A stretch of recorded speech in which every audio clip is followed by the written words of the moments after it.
तो हमारे साथ एक बड़ा, एक मंझा हुआ पैनल मौजूद है जो कि लगातार आपको इंसाइट देगा इस मुलाकात की, इस पहली मुलाकात की जिसको आप जानना चाहते हैं। रिटायर्ड मेजर जनरल वी के दत्ता डिफेंस एक्सपर्ट है, क्योंकि कह सकते हैं अमेरिका जिस तरीके से इस वक्त आर्म ट्रेड है, जिस तरीके से इस वक्त वो हमने एरो शो में भी देखा, अपने हेलीकॉप्टर भेजे थे और जो न्यू एज एयरक्राफ्ट है उसको ले, और वो तमाम डील्स और वो बिजनेस, $128 बिलियन का पूरा कारोबार और तमाम चीज़ें।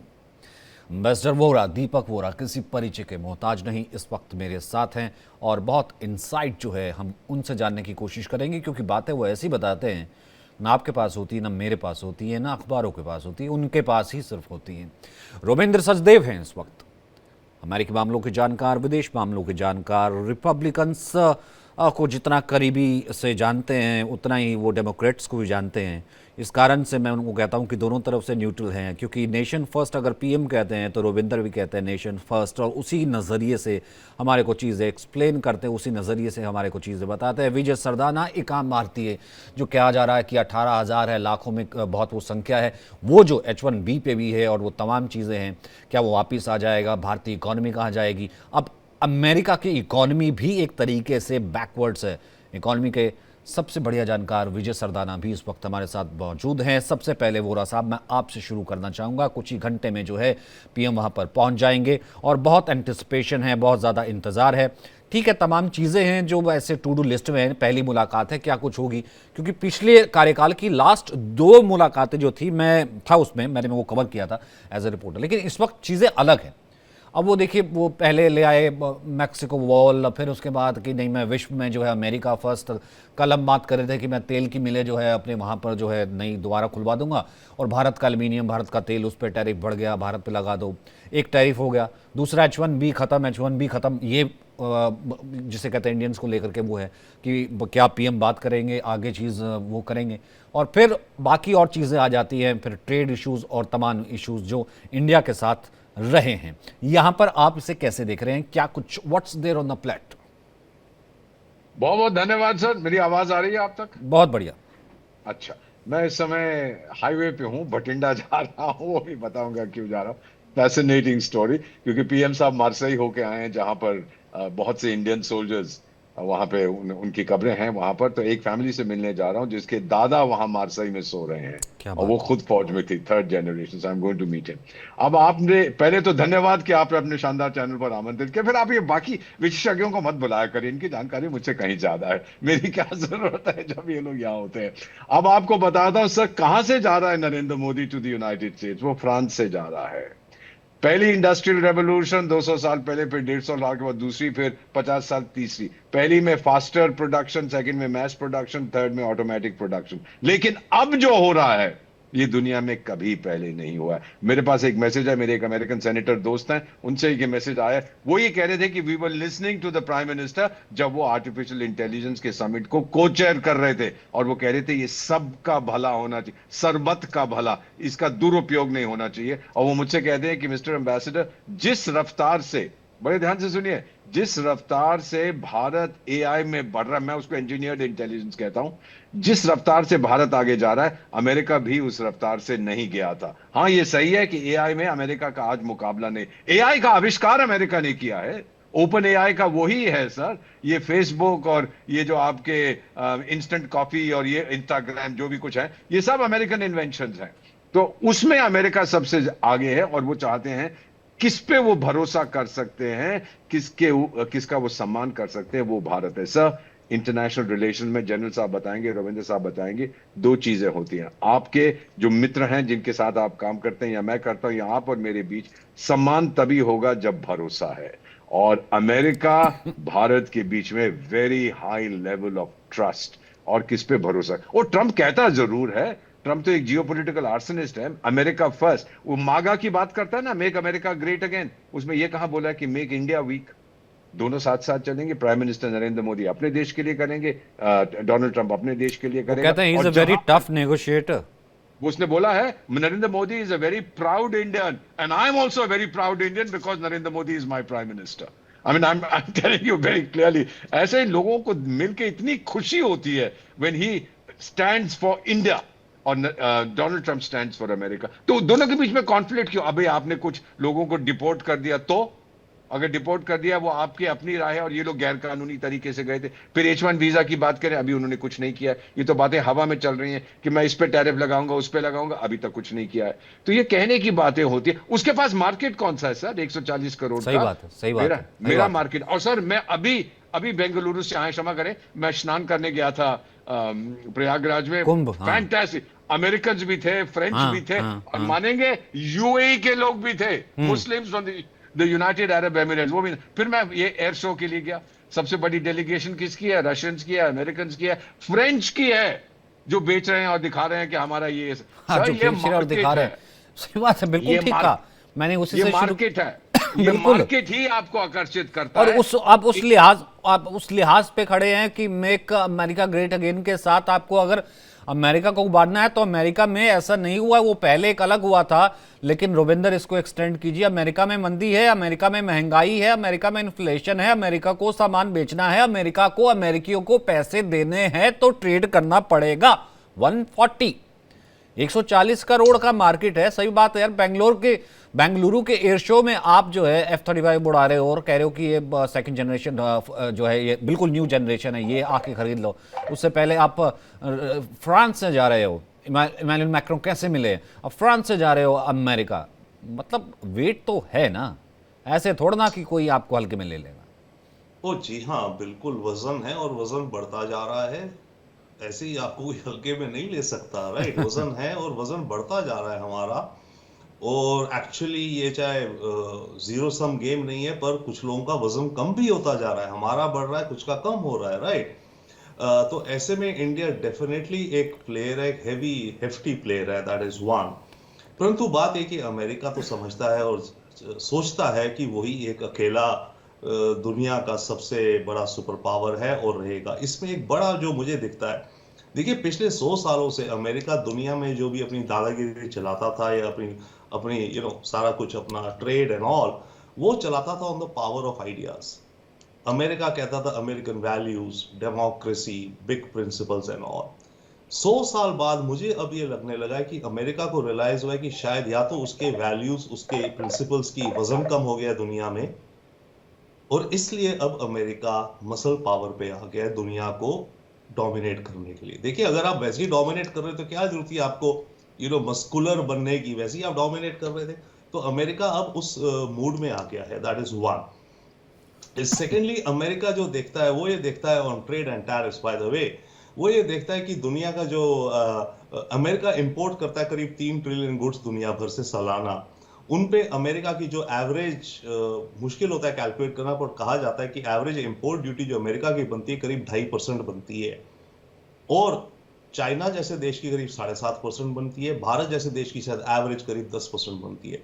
तो अमेरिका ये कहता है, ट्रंप ये कहता है, भाई मैं अगर इतना कम कर रहा हूं तो ये मेरे से ज्यादा क्यों चार्ज कर रहे हैं? एवरेज में बराबर होना चाहिए, that is one. Secondly, tariffs को लेकर के ट्रंप का एक बहुत अलग विचार है। वो टैरिफ्स को केवल यही नहीं देख रहा है कि ट्रेड में बराबरी या जॉब्स मेरे, दैट्स वेरी इंपॉर्टेंट पॉइंट। ये जो सारी टैरिफ्स हैं, इसका एम है कि स्टील, एल्यूमिनियम, जो मिशिगन, ओहायो, पेंसिल्वेनिया के वोटर्स ने इनको सपोर्ट किया, उनको जॉब्स दिलाना, स्टील प्रोड्यूसर्स को फायदा होना, प्रोड्यूसर्स को, स्टील कंज्यूमर जो अमेरिका में है, जो ऑटोमोबाइल इंडस्ट्री वगैरह, उनको नुकसान, उनके कीमतें बढ़ेंगी।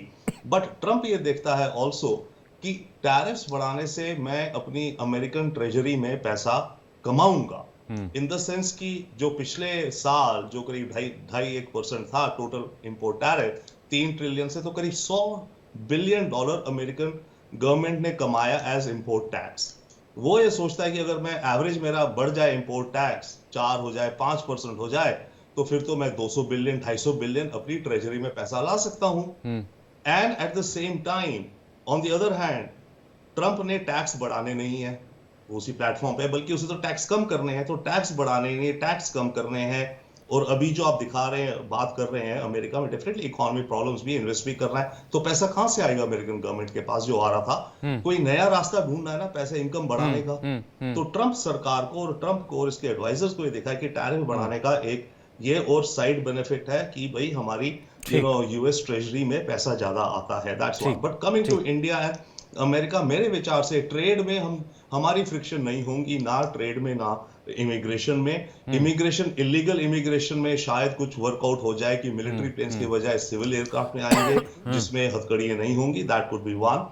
ट्रेड में मेरे विचार से हम एडजस्ट कर रहे हैं, हमने ऑलरेडी कोई ड्यूटीज कम कर दी हैं, अमेरिका भी कुछ करेगा, दोनों देश बात करेंगे कि हम एक ट्रेड एग्रीमेंट बनाते हैं। और ये भी हो सकता है कि भाई अमेरिका कहे, ट्रम्प कहे, ओके 3 महीने के लिए मैं टैरिफ्स इंडिया के प्रति सस्पेंड करता हूं। हाँ, हो सकता है। और नहीं, इस ठीक है। बीच में इस बीच में इंडिया हमसे एलएनजी ज्यादा खरीदेगा, हमसे डिफेंस ज्यादा हमसे खरीदेगा। वो और यूक्रेन मैं रशिया 3 वॉर के महीने बाद का तेल हो ये गया था, तो विंडो तेल देता हमसे हूं। ज़्यादा लेगा। वेपन्स तो है ही हैं। दत्ता सर, मैं आपके पास आता हूँ, लेकिन अब Vijay ji, coming to the Indian economy, जैसे कहते हैं कि पीएम भी तो जाहिर सी बात है ना लेकर के जा रहे होंगे। अभी तुरंत बजट आया है, टैक्सेस कम हुआ है, निर्मला सीतारमन का बजट, और फिर उसमें देखा जाए, भले वो अब हम टेस्ला की बात करते हैं, हम गाड़ियों की बात करें, उसमें भी जो है कुछ टैक्सेस कम ही हुए हैं। फिर और जो बाकी इंपोर्ट की चीज़ें उसमें भी कम ही हुए हैं, कम की हैं ऐसी चीज़ें जो लग्जरी गुड्स में आती है, अमेरिकन गुड्स होगी और तमाम चीज़ें होगी। आप इस पूरे एटमॉस्फेयर को और इस पूरे कॉरिडोर को कैसे देख रहे हैं? सबसे पहले आपको और सभी पैनलिस्ट और दर्शकों को मेरा प्रणाम। देखिए, इंटरेस्टिंग नेगोशिएशन होगा। दोनों ही टफ नेगोशिएटर हैं अपने अपने मायने में, और दोनों के पास सीरियस चैलेंजेस हैं। ट्रंप बहुत क्लियर है, क्योंकि आज की तारीख में अमेरिका के ऊपर $1.2 ट्रिलियन का ट्रेड डेफिसिट है। हाँ, उनको अपने यहाँ पे उसको करेक्ट करना है। और सबसे ज्यादा जो इंपोर्ट होता है, अगर आप उसकी डिटेल में देखें, जो डेफिसिट है, मैंने आज इस पे एक डिटेल्ड वीडियो अपने चैनल पे बनाया, Vijay Sardana inside with all data, जो चाहे डिटेल में देख सकते हैं। आपकी ब्रीफ के लिए मैं बता दूं, सबसे ज्यादा जो ट्रेड डेफिसिट है, और आप इसको कोरिलेट करिए ट्रंप के एग्जीक्यूटिव एक्शन के साथ, चाइना का करीब 230 मतलब $300 बिलियन का ट्रेड डेफिसिट है, मैक्सिको के साथ 171, वियतनाम के साथ 123, आयरलैंड के साथ 85, जर्मनी के साथ 85, ये सब ट्रिलियन में है। जर्मनी, ताइवान, जापान में 66, साउथ कोरिया में 66, कनाडा में 64, जबकि ट्रेड कनाडा और अमेरिका के बीच में $400 बिलियन से ऊपर है, तो इंपोर्ट एक्सपोर्ट दोनों होता है। इंडिया के साथ जो ट्रेड डेफिसिट है वो है $45 बिलियन के आसपास, 42 to 45। इसीलिए अभी तक देखेंगे कि सबके ऊपर रिटेलिएटरी एक्शन हुआ है, इंडिया पे नहीं हुआ, क्योंकि हमारा अगर टॉप 10 में देखें तो हम अभी लोएस्ट हैं, जहां पे उसको फ्रिक्शन है। अब ट्रंप साहब क्या चाहते हैं? ट्रंप साहब ये नहीं चाहते कि इंडिया पे रिटेलिएशन करके जो उनकी स्ट्रेटेजिक पार्टनरशिप है और जो मार्केट है वो उसको खोएं। उनको इंडिया चाहिए चाइना के अगेंस्ट, इंडो पैसिफिक गेम में, क्वाड में और कई जगह पे। दूसरी तरफ उनका जो एक्सपोर्ट होना है, मान लीजिए कि आज वो मिलिट्री एक्सपोर्ट्स करना चाहते हैं, उनका सबसे प्रॉफिटेबल इंडस्ट्री क्या है? उनकी सबसे प्रॉफिटेबल इंडस्ट्री है डिफेंस इंडस्ट्री। एब्सोल्युटली। तो क्या उनसे ताइवान कितने हवाई जहाज खरीद लेगा, या वियतनाम कितने खरीद लेगा, या साउथ कोरिया कितने खरीद लेगा, या चाइना कितने खरीद लेगा, या मैक्सिको कितने खरीदेगा? मैक्सिको खरीद के क्या अमेरिका पे बम फेंकेगा? तो कहने का मतलब ये है कि कहीं पे भी उनको मार्केट नहीं दिख रहा, इंडिया सबसे बड़ा मार्केट। तो मेरे को जो अगले 48 घंटे में जो दिख रहा है, ट्रंप साहब कोशिश करेंगे कि करीब 20-25 बिलियन डॉलर भारत के गले में लटका दें कि भैया ठीक है, मैं तुम्हारे पे रिटेलिएशन नहीं करता, तुम मेरे से 20-25 बिलियन डॉलर का माल खरीद लो, पहली बात, ताकि मेरा ट्रेड बैलेंस काफी हद तक एडजस्ट हो जाए। मुकेश अंबानी साहब गए हुए थे, क्यों गए थे? क्योंकि वो अमेरिका ने क्या कहा है, ट्रंप साहब ने अपनी स्पीच में और इनॉग्रेल स्पीच में, I want to make America number 1 in energy export. दुनिया में सबसे बड़ा रिफाइनर कौन है? मुकेश भाई। इसीलिए उनको बुलाया कि भैया पहले एग्रीमेंट कर लो, तुम्हारे पीएम से तो मैं बात कर लूंगा, तुम तो आ जाओ लाइन पे पहले। तो वो काम हो गया है। अब रही तीसरी बात, इस समय अगर आप सब जगह रिटेलिएशन कर रहे हैं, तो आपको ये नहीं लग रहा कि बाकी कंट्री भी अमेरिका पे रिटेलिएशन करेंगे? नहीं, बहुत ये आपकी बात बहुत सही है। नहीं, ठीक है, एक पॉइंट हुआ। एक मिनट, लास्ट पॉइंट मेरा कर लो। लास्ट, क्योंकि दत्ता सर का एक भी कमेंट नहीं हुआ। जी जी। हाँ। सबसे जो सेंसिटिव सेक्टर है अमेरिका के लिए वो भी है एग्रीकल्चर, क्योंकि अमेरिका की सब्सिडी बहुत ज्यादा जाती है। हाँ। अब पूरी दुनिया अगर माल खरीदना बंद करती है, अमेरिका में अगर प्राइस गिरते हैं, तो अमेरिका का सब्सिडी बर्डन बढ़ता है। और आज अगर आप अमेरिका का स्टैटिस्टिक्स देखें, मैंने कल एक डिटेल वीडियो बनाया था कि अमेरिका की नजर भारत के कृषि क्षेत्र पर क्यों है। उसमें मैंने पूरे 24 जो चैप्टर हैं एग्रीकल्चर एक्सपोर्ट्स के, एक एक का एनालिसिस दिया है। आपको जहां प्रेशर मिलेगा वो होगा कि आप मीट नहीं नहीं इंपोर्ट ठीक है, चालू और करिए, जब पीएम से भी बात होती डेयरी है वो कहते हैं इंपोर्ट ना, मेरे चालू लिए अगर करिए, कोई बोलेगा ऑयल कि सीड आप चालू आपके करिए, लिए जीएम डेफिनेशन क्या क्रॉप होती है, की दत्ता बात सर करिए। मैं एक कमेंट दत्ता सर के लेता हूँ, वो कह रहे हैं कि आपके लिए डेफिनेशन क्या होती है, पीएम कहते हैं मेरे लिए एक डेफिनेशन होती है नेशन फर्स्ट। अब उसके एम्बिट में जो भी आ जाता है वो मेरी जो डेफिनेशन है वो बढ़ती चली जाती है उसमें। अब जैसे जैसे मिलिट्री एक्सपोर्ट सबसे ज़्यादा अमेरिका की नज़र जो है वो अब भारत पे ही है, फिर तेल की बात हो गई, और जैसे उन्होंने कहा कि विजय जी ने, लोग इसे रिटेलिएशन की तरह देख रहे हैं, वो रिटेलिएशन नहीं है, उसको ज़रूरत है इस वक्त भारत की। और बेंगलुरु एयर शो में तो हमने देखा है किस तरह से सबसे बड़ा फ्लीट जो है अमेरिका ने उतारा हुआ था। सब बिल्कुल, देखिए सचिन, ऐसा है, सबसे पुरानी डेमोक्रेसी और सबसे बड़ी डेमोक्रेसी, ये दो अगर ऐसी तगड़ी डेमोक्रेसी थी दुनिया की, तो हमारे संबंध बहुत तगड़े होने चाहिए थे शुरू से लेके आज तक। लेकिन हमने देखा ओवर द इयर्स, अलग अलग समय में, अलग अलग टाइम में, जियो पॉलिटिक्स को चलते वो उस स्तर पे नहीं थे जितने होने चाहिए थे। और अगर मैं डिफेंस की बात करूं, तो हमारा जो सबसे रिलायबल डिफेंस पार्टनर रहा है हिस्टोरिकली वो है रशिया, रशिया।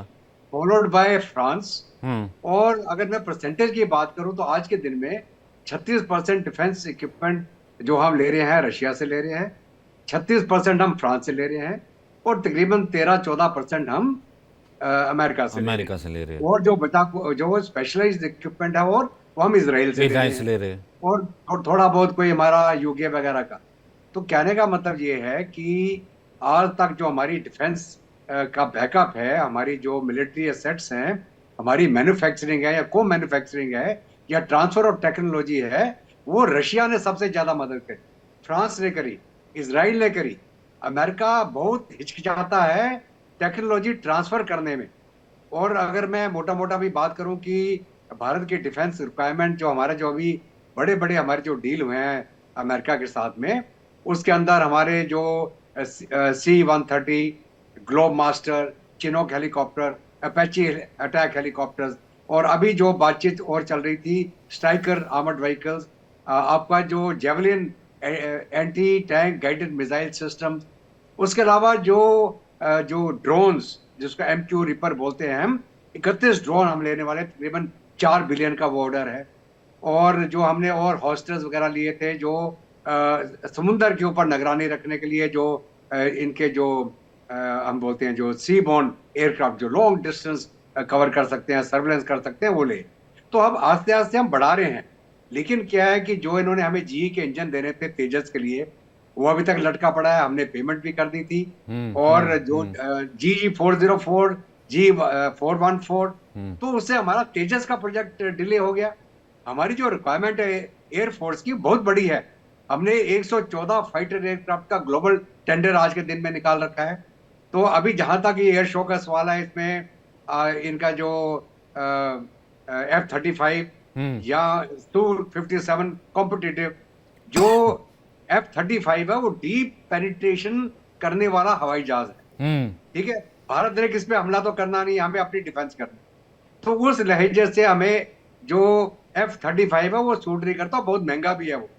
अगर हम इसके बदले में बात करूं Su-57 की, वो रशिया ने अपनी डिफेंस के लिए बनाया है। वो तकरीबन 5th जनरेशन है, लेकिन उसकी कैपेबिलिटी जो है टोटल स्टेल्थ नहीं है, किसी किसी एंगल में टोटल स्टेल्थ है। तो उसकी कीमत भी इससे आधी या 1/3 के करीब है। तो अगर जब हम नेगोशिएशन की बात करते हैं, मोदी साहब भी गुजरात के हैं, वो उनको नेगोशिएट करना आता है। और वो ट्रम्प के साथ में ये सारे मुद्दे रखेंगे, भाई मैं तेरे से F-35 लूं तो क्यों लूं, मैं रशिया से क्यों ना लूं। वो ट्रांसफर ऑफ टेक्नोलॉजी भी दे रहा है, तुम नहीं दे रहे, तुमने इंजनों में धोखा दे दिया, हमारी पीठ में चाकू घूम दिया।